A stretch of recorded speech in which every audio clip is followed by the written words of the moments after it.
Kaspar K. Kubli, Kubli, Kubli, Kubli, Kubli,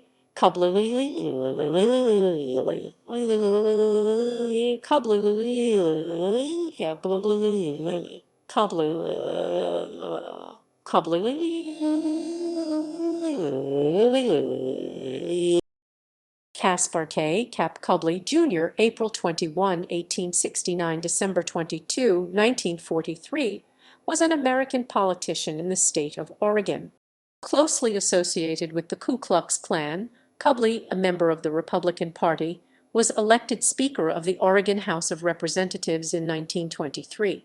Among Kubli's legislative achievements during 5 terms of office was authorship and passage of the Oregon Criminal Syndicalism Act in 1919. Biography. Early years. Kaspar K. Kubli, Jr., known to his friends as Cap, was born April 21, 1869 in Jacksonville, Oregon. His father, Kaspar Kubli, Sr. 1830–1897. In 1872, his father would open a general store, which he operated for the rest of his life. He also dabbled in local politics, being twice elected as treasurer of Jackson County, Oregon. The younger Kubli attended public schools in Jacksonville before enrolling at the University of Oregon, from which he graduated with a bachelor's degree in 1893. Following graduation, he attended Harvard Law School, obtaining a law degree from that institution in 1896. Despite his academic achievement, Kubli would never practice law. Instead, Kubli returned to Jacksonville and went into the mining business as president of the Golden Standard Mining Company. A career change followed in 1901 when he moved upstate to the growing urban center of Portland to join the Kilham Stationery Company. In 1906, he went into the stationery business himself, Kubli Howell Company, a Portland firm which did contract printing and sold office supplies. Local politician. In Portland, Kubli became active in Republican Party politics. He was first elected to the Portland City Council in November 1904 and sat as a member of that body from 1905. He also sat on the city's executive board from 1911 to 1913. In November 1916, Kubli set his sights on higher office, successfully running for a seat in the Oregon House of Representatives. He would ultimately serve 4 consecutive terms in that body. Oregon legislator.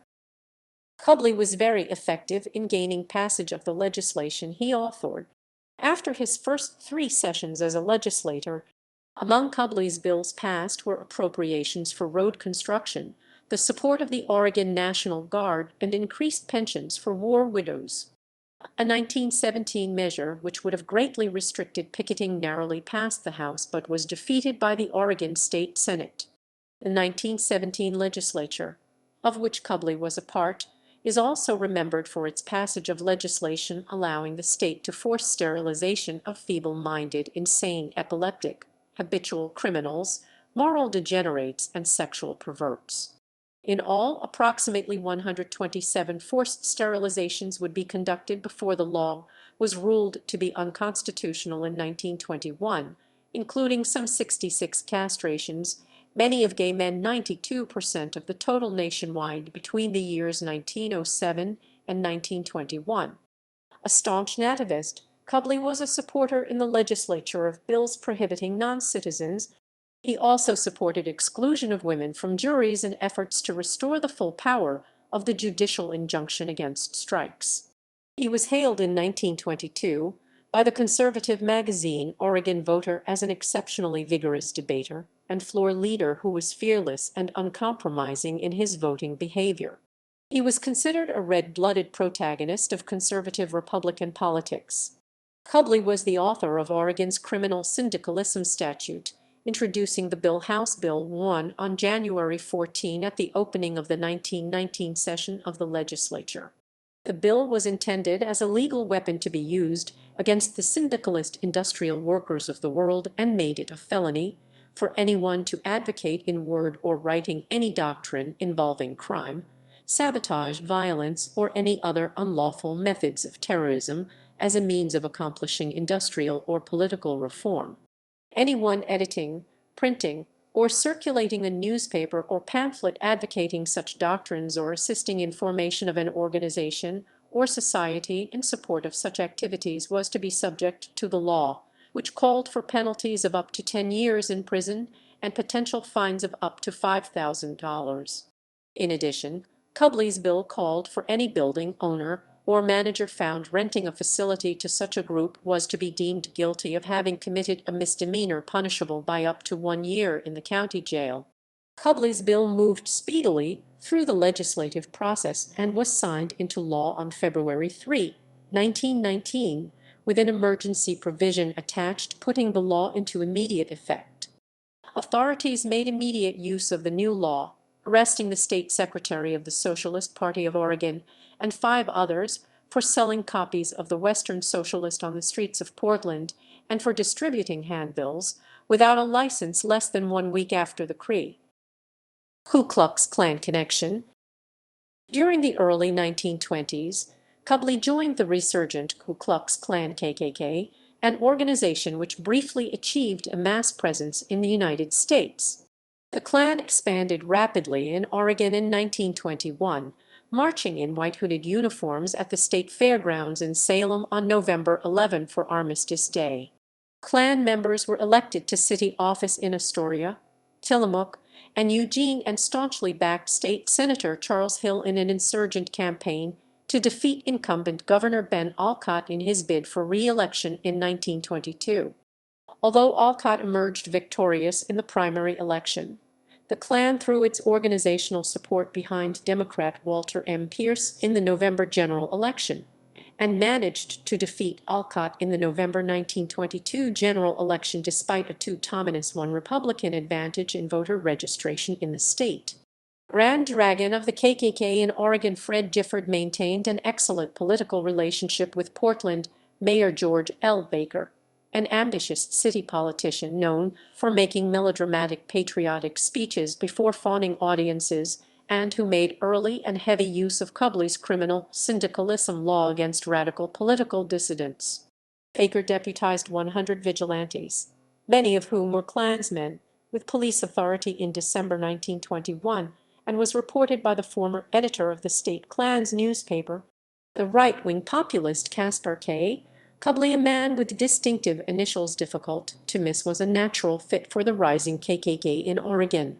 He was unabashed in accepting a free membership in the Portland chapter of the organization offered on the basis of his initials alone, and was enthusiastic in promoting the organization's nativist and anti-Catholic agenda. He found membership in the organization to be no impediment at the polls, handily winning election to a 4th term in the Oregon legislature in November 1922. Kubli was elected Speaker of the House by the Republican majority for the 1923 session. He was energetic on behalf of the Klan, attempting to recruit other legislators to the KKK, and even attended initiation ceremonies held behind closed doors at the Capitol. It was during this session that Kubli helped see passage of a bill into law which prohibited teachers from wearing religious clothing in the classroom, a law targeted at the parochial schools of the Roman Catholic Church. This anti-Catholic law would remain in effect in the state until finally repealed in 2010. Kubli also helped marshal even more draconian legislation backed by the KKK into law in the form of the Oregon Compulsory Education Act of 1923, a bill which would have required all Oregon children between the ages of 8 and 16 to attend public schools, effectively eliminating the private schools, mostly Roman Catholic, attended by This act was struck down by the United States Supreme Court in 1925 without having gone into effect, with the court ruling that such a measure represented an unconstitutional violation of parental rights to educate their children in schools of their own choice. Aim was also taken at Japanese immigrants with the Alien Property Act of 1923, which prohibited Japanese-born citizens from purchasing or leasing land in the state of Oregon. Political defeat. In 1924, riding high as Speaker of the House of the Oregon State Legislature, Kubli left his seat to attempt a run for the United States Senate, running as a conservative alternative to progressive Republican incumbent Senator Charles McNary. The effort proved unsuccessful. He attempted a political comeback in 1926 in a race for the Oregon Senate, but was once again defeated. Only in 1928 was Kubli able to win office again, successfully running to reclaim his old state House of Representatives seat in Salem. Final years and legacy. Kubli retired from his stationery business in 1941. His retirement was brief, and he died on December 22, 1943 at the age of 74.